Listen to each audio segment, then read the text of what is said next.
Hey everyone, welcome to Reality TV News Update, the place where we bring you the latest updates, fun moments, and behind the scenes stories you won't want to miss. The House of Big Brother is once again open. Every week, Parade's Mike Bloom will be bringing you interviews with this season's house guests as they get evicted from the game. FDR once said, "The only thing we have to fear is fear itself." Lauren Domingue would disagree. Coming into Big Brother 27 as perhaps the cast's biggest superfan, she took the tried and true strategy early on of keeping her head down, letting the bigger personalities put targets on their backs. And while she wasn't making waves socially, she proved early on to be a dark horse in the competitions. By the end of week 2, Lauren was getting a sense that two sides of the house were forming, and she was smack dab in the middle. And, of course, that's right when she won head of household. Lauren's time upstairs not only shone a spotlight on her, but one of her most critical flaws in the game, indecisiveness, pushed for a renomination. She went back and forth with her choices right up until the veto ceremony. In the end, she decided to put up Adrian Roca, a supporter of hers, which unintentionally led to his eviction. But while her first Ho-H reign lost her a number, it did fortify her relationship with her number one ally, Vince Panaro. A few weeks later, that loyalty was amplified even further. Vince had been put up by Rachel Riley with her full attention on him. Lauren won the veto, however, and told the former winner that she would be using it to save him. The Red Queen was seeing red, telling Lauren, if she did so, she would put her ally Riley Jeffries up on the block. Despite the number of times she said she was scared in the house, Lauren made her boldest move of the game, still taking Vince off. Unfortunately, the short-term gain spelled long-term disaster for Lauren. Riley was shockingly evicted days later, with her left out of the vote. She then lost one of her closest allies, Catherine Woodman. Crucially, however, she still had Vince in the game. During the White Locust competition, he made a series of statements by choosing Lauren over Morgan Pope, his other closest ally.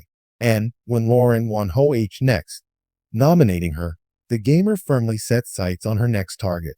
Lauren actually wanted the veto to be used so she could have an excuse to backdoor Keanu Soto, choosing to throw the competition.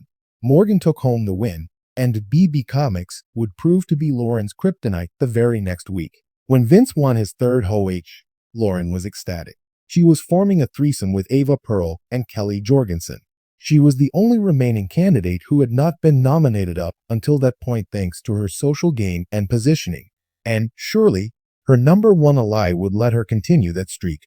However, the bridal stylist observed that Morgan was always the bridesmaid, so she spent the entire week putting in the work on Vince, telling her Lauren would be a huge threat for her unblemished record.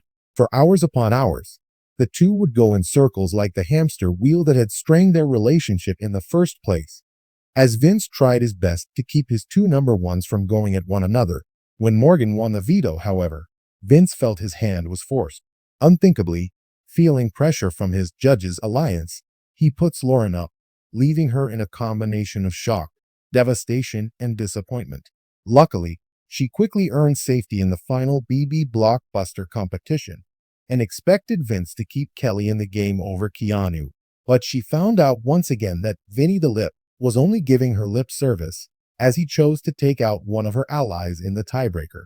Earlier in the week, when he approached Lauren about Morgan wanting to use the veto, she had said if Morgan wanted her on the block, she would have to win Ho-H and do it herself. Unfortunately, Lauren learned quickly to be careful what you wish for. The gamer won her first Ho-H of the season after the house was immediately plunged into a double eviction.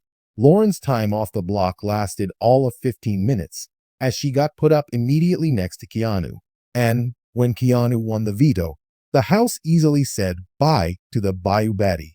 Now in the jury house, Lauren talks with Parade about the emotional roller coaster of Vince putting her up, how she views their relationship now, and what led to so much indecision during her Ho-H reigns. Talk me through the emotional roller coaster of Vince talking to you about nominating you, then ultimately putting you up after the veto was used. Did you consider approaching Morgan, considering she had the veto? I think Morgan was going to do whatever she wanted, no matter what. I'd heard from Ava very early on that Morgan told her that she was going to use the veto, and I don't think that she would have gone back on that. Regarding Vince, I clearly laid out every reason why putting me on the block would be a very bad idea, but he decided to do so anyway. And I feel like that was the first time that I was really more stern with my game. There was multiple times where we did have a conversation the night before the veto ceremony, and he said, I am not going to put you up. I don't like that. I was put in this position. You don't have to worry about anything. I'm not going to let people force me to make decisions for me. And I was like, okay, great. And we had a great conversation. I retired to bed. Next morning, I wake up and he's like, so I think I'm going to put you up again. And I was like, okay, awesome. What was interesting about that was the motives behind me going up kept changing, which is why I was extremely skeptical of the whole situation.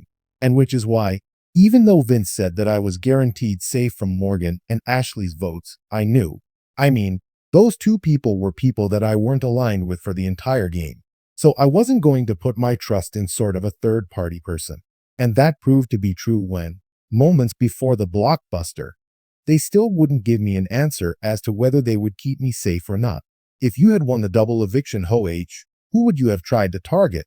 If I had won the double eviction Ho-H, I would have definitely targeted either Morgan or Keanu. Keanu is obviously a huge competitive threat who was gunning for me. And then Morgan was obviously a very good contender in this game, and is also very close to Vince. Vince did tell me that he doesn't think that he can win against Morgan, and that he would take me over her. I don't know if that was true, but I think at this point in the game, now that I'm not there, she's pretty much all that he has. Well, maybe Keanu too. I'm not sure. How do you ultimately look back on your relationship with Vince, considering all the times you felt your trust in him was tested? I mean, at the end of the day, I feel like me and Vince do have very similar brains, and we think very much alike. It was unfortunate that we didn't always see eye to eye. I mean, I don't have any hard feelings against Vince. I think that he's, again, a great person, and we're going to be friends outside of this. But it was very unfortunate that he put me on the block. I think that my game really did suffer from the decisions that he made. Even when I told him that those decisions were going to hurt my game, he continued to make them, which is very unfortunate. I had survived all of the poor decisions that I thought that he had made until, what I believe, was him evicting Kelly over Keanu. I think if he would have evicted Keanu, like I explained to him, it would have been better for his game. He would still regard me as a number, and I truly believe I would still be there. But now, you were told at one point that you were indecisive in your Ho-H reigns. What's your reaction to that perception? How do you look back on your Ho-H's now? Yeah, I was definitely indecisive. I can definitely own up to that. I'm an indecisive person by nature, but I don't think that it was entirely bad of me to be indecisive. I think with a lot of people and their Ho-H's, if they were too sure of what they were going to do or too decisive with their nominations, it kind of came off as a shot at that person. So I think being a little bit indecisive, okay, people see it as indecisive. It seems to me like weighing all of the options. And I think in doing that, people maybe, well, I'm not actually sure, because I know that a lot of people had said that they didn't want me in jury. Look at me being indecisive with my answer. Laughs. I know that people said that they didn't want me in jury because I was indecisive, which doesn't make any sense to me. But I mean, looking back on my Ho-H's, I can't say that I would do anything differently, because it got me as far as I got. To finish, give your rapid-fire thoughts on each of the remaining house guests. Starting with Ashley, I'll say funny. Ava, unapologetic in the best way. Keanu, self-assured. Morgan, determined. And finally, Vince. For Vince, I'll go with cautious.